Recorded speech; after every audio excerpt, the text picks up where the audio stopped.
आज का जो हमारा जो टॉपिक का नाम है वो है राज्यों का पुनर्गठन। अब ये राज्यों का पुनर्गठन आपको मालूम होना चाहिए कि 1956 में हुआ था और सातवें संविधान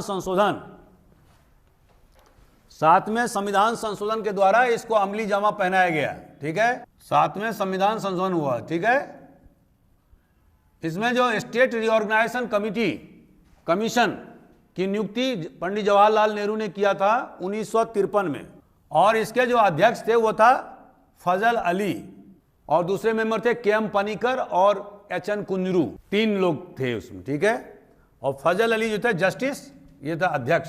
ये तो आप लोगों ने सुना ही होगा। मैं जो ये टॉपिक लिया हूं वो इसलिए लिया हूं कि अभी जो आप बिहार या यूपी या आप मध्य प्रदेश देख रहे हैं, दरअसल में ऐसा था नहीं। ठीक है, तो आपको जानना जरूरी है, एक तो अपने नॉलेज के हिसाब से और दूसरा आपको क्वेश्चंस भी आ सकते हैं। तो दोस्तों, जैसा कि आप जानते हैं कि जब प्रशासन जो चलाया जाता है उसमें इकाइयां होती हैं। केवल केंद्र से या एक जगह से शासन सत्ता नहीं चलाई जा सकती है। तो आपको अगर प्राचीन भारत में अगर मौर्यों का इतिहास आपने पढ़ा होगा तो आपको पता होना चाहिए कि मौर्यों ने क्या किया था। एक तो केंद्रीय सत्ता उनकी थी, लेकिन मैं थोड़ा सा बैकग्राउंड में बताना चाहता हूं, लेकिन उनके 4 जो है ना महत्वपूर्ण जो है वो राज्य थे, जिनकी राजधानी कहां कहां थी। पहला सुवर्णगिरी दक्षिण में, क्योंकि उनका हिंदुस्तान के अधिकांश भाग पर उनका कब्जा था, और कुछ फार साउथ को छोड़ करके तो दक्षिण में कहां पर था उसका राजधानी, दक्षिण प्रांतों का सुवर्णगिरी, जो अभी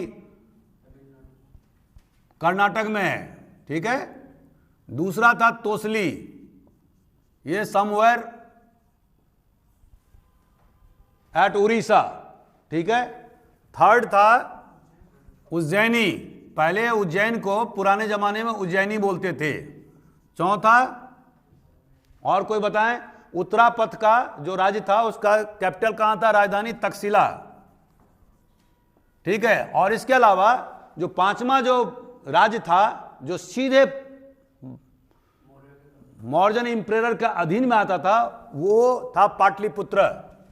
ठीक है, तो इस तरह से हम क्या देखते हैं कि हमारे देश में ऐसा जो प्रोविंशियल सिस्टम है कोई अंग्रेजों के द्वारा नहीं बनाया गया या हिंदुस्तान के वर्तमान सरकार ने नहीं बनाया, शुरू से ही चल रहा है। ठीक है, समय समय में उसमें परिवर्तन होते रहे हैं। तो ये तो मैंने मॉडर्न पीरियड का बात बताया। इसके अलावा आपने देखेंगे गुप्त पीरियड में भी जो उनका जो हेड, इसका जो हेड होता था प्रोविंशियल गवर्नर जिसको आप बोलेंगे, वो हमेशा मौर्यों के जो वंशज होते थे, जैसे राजकुमार। जैसे आपको पता होना चाहिए कि अशोक जो है वो एक बार जो है बिंदुसार के पीरियड में तक्षशिला का गवर्नर रह चुका था, आपको पता है, क्योंकि उनका जो भाई जो था वो आपने सीरियल में भी देखा होगा, वहां पर गए लेकिन वो वहां पर विद्रोह को नहीं दबा पाए, तो फिर बिंदुसार ने अशोक को भेजा था, तो वहां पर वो गवर्नर के रूप में कार्यरत थे। गुप्त पीरियड में गवर्नर को बोला था उपारिका। थोड़ा थोड़ा याद भी कर लेते हैं, उससे क्या होगा कि ये भी क्वेश्चन पूछ सकता है आपको। गुप्त पीरियड में उपारिका बोलते थे प्रोविंशियल गवर्नर को, और गुप्तों के समय में भी 4-5 जो है उनकी राजधानी हुआ कर। हालांकि उनका क्षेत्र मौर्यों की तरह विस्तृत नहीं था और केवल नॉर्दर्न इंडिया तक ही उनका डायरेक्ट प्रशासन था, और दूसरे प्रशासन जो दूसरे जो क्षेत्र थे वो उनके द्वारा जो विजित राज्य था फिर उनको लौटा दिया गया था।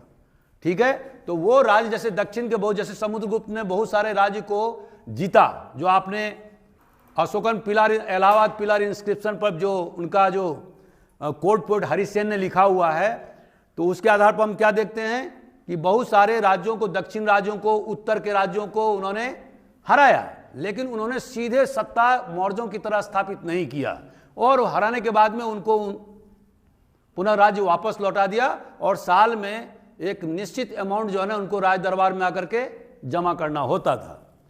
इसके बाद राजपूत पॉलिटी में मैंने आपको बताया था कि राजपूत पॉलिटी जो है एक पूरी तरह से एक विकेंद्रीकृत व्यवस्था हो गई थी और सामंतवादी व्यवस्था का बोलबाला हो गया था, जहां पर कि केंद्र की सत्ता पूरी तरह से कमजोर हो गई थी। तो वहां पर प्रोविंशियल सिस्टम जो है ना ज्यादा डेवलप नहीं हो पाया था। इसके बाद हम देखते हैं कि जब सल्तनत पीरियड आया तो इल्तुतमिश ने क्या किया, उसने किया कि इक्ता सिस्टम। और मैंने आपको बताया था उस दिन कि इक्ता तो उन्होंने दे दिया प्रोविंशियल गवर्नर को। जो एक्चुअली में सल्तनत पीरियड का जो शासन प्रशासन व्यवस्था होता था वो पूरी तरह से मिलिट्री बेस्ड होता था, क्योंकि उस समय तक प्रशासन पूरी तरह से विकसित नहीं हो पाया था। ठीक है, तो military governor it was a virtually military commander के अधीन में कुछ एरियाज को, जैसे बदायूनी उन्होंने दिया जो यूपी में पड़ता है अभी, बिहार का सूबा दे दिया, ठीक है, बंगाल का सूबा, इस तरह से। लेकिन उसको समय में सूबा नहीं बोला जाता था, उसमें क्या है इक्ता बोला जाता था। और ये जो इक्तेदार होते थे वो उनका पद जो है ना ट्रांसफरेबल होता था, मतलब उनको एक जगह से दूसरे जगह ट्रांसफर किया जा सकता था सुल्तान के द्वारा, जो कि हम क्या देखते हैं राजपूतों के पीरियड में ऐसा नहीं देखते हैं। ठीक है, जहां पर कि राजपूत अपने सामंतों क्या कहता था, पूरे मिलिट्री का और प्रशासन का पूरा का एवं टैक्सेशन का अधिकार उन्होंने सामंतों को सुपुर्द कर दिया था। और इसी कारण से हमने देखा कि केंद्रीय सत्ता पूरी तरह से कमजोर हो गई थी, और जिसके कारण से उनको टर्कों के सामने में हारना पड़ा था, मोहम्मद गोरी के सामने में बुरी तरह से पराजित होना पड़ा था। केवल पृथ्वीराज चौहान नहीं, पृथ्वीराज चौहान को तो उन्होंने हराया ही 1192 में सेकंड बैटल ऑफ तराई में। उसके बाद में 1194 में उन्होंने जयचंद को हराया, जो गाहड़वाला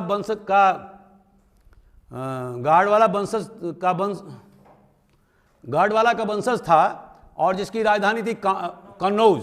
ठीक है, और इसी तरह से चंदेला को हराया जो बहुत पावरफुल मतलब राजपूत शासक था।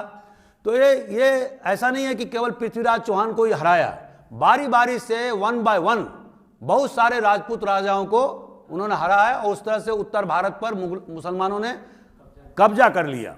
तो ये जो पीरियड था उस समय में इक्ता सिस्टम, अब ये 4, 5, 6 उन्होंने छोटे छोटे इलाकों को इक्ता में कन्वर्ट कर दिया, और वहाँ के जो मिलिट्री कमांडर था उनको उन्होंने सुपुर्द कर दिया कि आप इस एरिया का काम देखो। इसके बदले में उनको कोई तनख्वाह नहीं मिलती थी, बल्कि उनको लैंड रिवेन्यू वो एसेस करते थे, कर वसूल करते थे, और उसके बाद में जो बाकी जो पैसा बच जाता था they hand over to central government या सुल्तान के पास जमा करता था। ठीक है, दिस इज कॉल्ड इक्ता सिस्टम। तो it was not a very much developed system. असली जो सिस्टम जो डेवलप हुआ अकबर के पीरियड में। ठीक है, अकबर के पीरियड में आपने देखा होगा कि पहले तो 11 प्रोविंसेज उन्होंने बनाया, 11 प्रोविंसेज। उसके बाद में आपने देखा होगा कि जब दक्षिण में उन्होंने अहमदनगर पर अटैक किया, बहुत सारे बरार पर कब्जा किया, तो इसके बाद में उनके अंतिम समय में 1605 के लगभग में कुल 15 प्रोविंसेज हो गए थे। ठीक है, लेकिन औरंगजेब के पीरियड में जैसे कि आपको मालूम होगा कि औरंगजेब ने गोलकुंडा को, बीजापुर को, इन सब राज्यों को कब्जा कर लिया, आसाम को कब्जा कर लिया। ठीक है, तो इस तरह से औरंगजेब के पीरियड में मुगल का जो क्षेत्र विस्तार था वो सबसे ज्यादा हो गया था। ठीक है, तो 1707 में हम क्या पाते हैं कि कुल 21 सूबा था। उस समय तक प्रोविंसेस को सूबा बोला जाता था, सूबा। अब तो हम ये देख रहे हैं इसके बाद में अंग्रेजों ने क्या किया। जैसा कि मैंने आपको कल के वीडियो में बताया था कि अंग्रेजों ने 2 प्रकार का टेरिटरी रखा, एक ब्रिटिश इंडिया और दूसरा नेटिव स्टेट या प्रिंसली स्टेट। ठीक है, अविभाजित भारत में 40% हिस्सा जो था वो नेटिव स्टेट के पास था, और 60% हिस्सा जो था वो ब्रिटिश इंडिया के पास में था। ब्रिटिश इंडिया वो टेरिटरी था जो सीधे ईस्ट इंडिया कंपनी के अधीन में था, और बाद में जब ईस्ट इंडिया कंपनी को हटा दिया गया तो ब्रिटिश क्राउन के अंदर में सीधे 1858 से लेकर 1947 तक था। ठीक है, तो दैट ये जो एरिया का जो प्रोपोर्शन था, जो अनुपात था, वो क्या था 60%, and 40% was covered by native states. ठीक है, और ये नेटिव स्टेट उन्होंने क्यों रखा, इतना एरिया को उन्होंने क्यों रखा, क्योंकि उन्होंने समझ गया कि ये लोग जो है, जो नेटिव स्टेट जो हैं, प्रिंसली स्टेट जो हैं, वो अंग्रेजों के पक्के स्वामी भक्त हैं, और जब तक ये जिंदा रहेंगे तब तक ब्रिटिश साम्राज्य भी जिंदा रहेगी। क्यों? कि उन्होंने 1857 की क्रांति के समय में देख लिया था। ठीक है, क्या देखा था कि अवध में, क्योंकि आपको मालूम होना चाहिए कि अवध का एनेक्सेशन उन्होंने कब किया था, 1856 में, 1 साल पहले ही किया था। ठीक है, किसके द्वारा किया गया था, लॉर्ड कैनिंग के द्वारा। ठीक है, और उसके बाद में क्या हुआ, उन्होंने किसानों को जमीन तालुकदार से छीन करके जमीन किसानों को बांट दिया। अवध के नवाब को तो हटा ही दिया, उनकी सारे संपत्ति को जब्त कर लिया मिस गवर्नमेंट के चार्ज पर, क्योंकि उसको तो 10-12 बच्चे थे, क्योंकि वहां पर डॉक्ट्रिन ऑफ लैप्स लागू नहीं किया जा सकता था, क्योंकि जो अवध का नवाब था उसके 12-15 बच्चे थे। तो उन्होंने देखा इस आधार पर तो हम हटा नहीं सकते उनको, तो उन्होंने क्या किया, मिस गवर्नमेंट का माने कुशासन का चार्ज लगाया। अब ये थोड़ा देख लीजिएगा कि लॉर्ड कैनिंग उस समय था कि लॉर्ड डलहौजी था। आई थिंक दैट कि लॉर्ड डलहौजी होना चाहिए, ठीक है, थोड़ा सा उसको कंफर्म कर लीजिएगा, I am not sure about it, ठीक है दोस्तों। अब क्या हुआ इसका परिणाम? इसका परिणाम यह हुआ कि जब क्रांति हुआ तो सारे किसान जो है ना अंग्रेजों के खिलाफ हो गए, ठीक है, अंग्रेजों के खिलाफ हो गया। हालांकि किसानों को सबसे ज्यादा फायदा किसने पहुंचाया था? ईस्ट इंडिया कंपनी ने, क्योंकि तालुकेदार जमींदार से जमीन छीन लिया था, नवाब से जमीन छीन करके किसको दिया था? किसानों को। लेकिन सबसे ज्यादा विद्रोह का झंडा किसने उठाया? किसानों ने। तो अंग्रेज समझ गए कि ओ they are not reliable people. तो जब 1857 की क्रांति जब फेल हो गई, बहुत सारे विद्रोही मारे गए, और जब 1858 में ब्रिटिश कॉर्न ने सीधे अपने हाथ में सत्ता ले लिया, तो उसके बाद उन्होंने क्या किया, किसानों को जो जमीन दिया था उनको वापस लेकर के तालुकेदार लोगों को दे दिया, ठीक है। क्यों दिया? उन्होंने बोला कि they are too more loyal to the British crown than the average peasants of this country, ठीक है।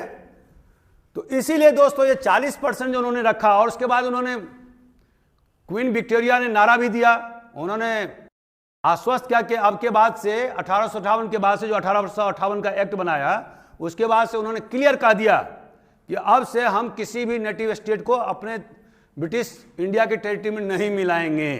उनके सोशियो और रिलीजियस मतलब सामाजिक और धार्मिक कार्यों में किसी प्रकार का हम हस्तक्षेप नहीं करेंगे, जो 1813 से पहले वो नहीं कर रहे थे, ठीक है। तो ये सारे पॉलिसी जो मैं आपको पूर्व के वीडियो में बता चुका हूं, यू जस्ट सी दिस, हमारा वीडियो है ईस्ट इंडिया कंपनी का पॉलिटी और ब्रिटिश इंडिया का पॉलिटी। दोस्तों अब मैं जो मुख्य मुद्दा है उस पर आता हूं।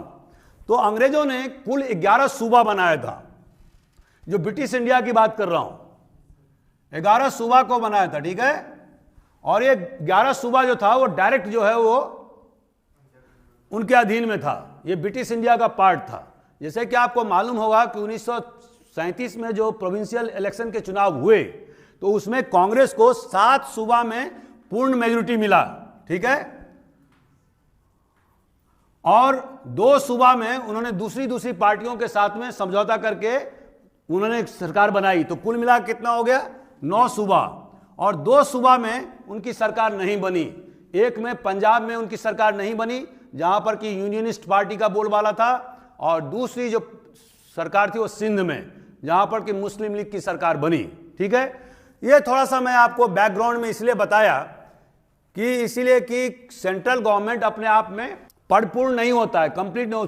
शासन चलाने के लिए आपको केंद्र सरकार रखना पड़ेगा, उसके बाद प्रोविंशियल रखना पड़ेगा, उसके बाद में कमिश्नरी सिस्टम रखना पड़ेगा, उसके बाद में जिला बनाना पड़ेगा, उसके बाद तहसील से फिर गांव, ब्लॉक, या उसको ब्लॉक भी कह देते हैं, और उसके बाद में विलेजेस। ये हमारा स्ट्रक्चर है पूरे प्रशासन का, ये सदियों से चलता आ रहा है। कुछ उसमें चेंजेज होते रहे हैं। जैसे मैंने आपको परगना के बारे में पूर्व में बताया था। अब दोस्तों राज्यों का पुनर्गठन, ये इसकी शुरुआत कहां से हुई? कांग्रेस ने 1920 के नागपुर अधिवेशन में, नागपुर सेशन में इस चीज को मुद्दा उठाया, और उन्होंने कहा कि जब देश आजाद होगा तो हम भाषा के आधार पर जो है राज्यों का उनका पुनर्गठन करेंगे, ठीक है। लेकिन बाद के वर्षों में जो धार कमिटी है, एक धर थे, जस्टिस धर, जो इलाहाबाद हाईकोर्ट के जज थे, उनकी अध्यक्षता में कांग्रेस पार्टी ने एक कमिटी बनाया इसको जांच करने के लिए, क्या लिंग्विस्टिक आधार पर या भाषा के आधार पर राज्य बनाए जा सकते हैं या नहीं बनाए जा सकते हैं। तो उसमें उन्होंने साफ कहा कि ये रैशनल नहीं है, ठीक है। उसके बाद में एक कमिटी और बनाई कांग्रेस पार्टी ने, उसको बोलते हैं जेबीपी कमिटी। और जे मतलब जवाहरलाल नेहरू, भी मतलब वल्लभ भाई पटेल, और पी मतलब पट्टाभी सीतारमैया, ठीक है। ये कमिटी बनी थी 19 आजादी के बाद से, और ये भी विचार किया गया, ठीक है। लेकिन ये जो कमेटी है उनका भी यही कहना था कि भाषा आधार पर अगर हम बनाते हैं तो इससे क्या है कि क्षेत्रीयतावाद को बढ़ावा मिलेगा, ठीक है। तो बहुत ज़्यादा उनमें कीननेस नहीं था, ठीक है। लेकिन जब 1952 में पी श्रीरामालू, ये नाम रखिएगा याद, हैं, हंगर स्ट्राइक में जब ये मर गया 52 दिन के हंगर स्ट्राइक में, तो इसके बाद में बहुत बवेला मचा और सरकार एकदम सत्ते में आ गई।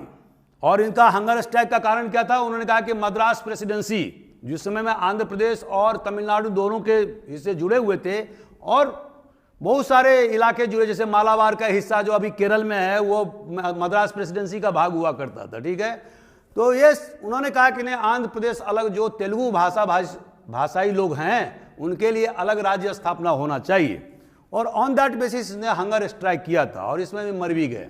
तो इससे बहुत ज़्यादा बवेला मचा और अंत में भारत सरकार ने 1953 में रीऑर्गेनाइजेशन, हाँ 1953 में एक सेकंड, रीऑर्गेनाइजेशन, राज्यों का पुनर्गठन का कमीशन, जो मैंने आपको बताया कि जस्टिस फजल अली के नेतृत्व में, जिसमें कि 2 मेंबर और था, एच.एन. कुंजरू और के.एम. पनिकर, इतिहास के बहुत बड़े जानकार के.एम. पनिकर, कमेटी बनाई, कमीशन, उसने रिपोर्ट 1955 में दिया और उसके बाद में 1956 में इसको राज्यों का पुनर्गठन करने का काम शुरू हुआ। हेलो दोस्तों, मैं Akhilesh Jha, senior IPS officer. अगर आपको मेरा यह वीडियो अच्छा लगा तो आप इसको लाइक करें, शेयर करें, सब्सक्राइब करें। पूरा वीडियो देखने के लिए आप हमारे ऐप AJIS अकेडमी को डाउनलोड करें, जहां पर आपको हमारे बहुत सारे वीडियोस, टेस्ट सीरीज़ और PDF मिलेंगे। Thank you very much.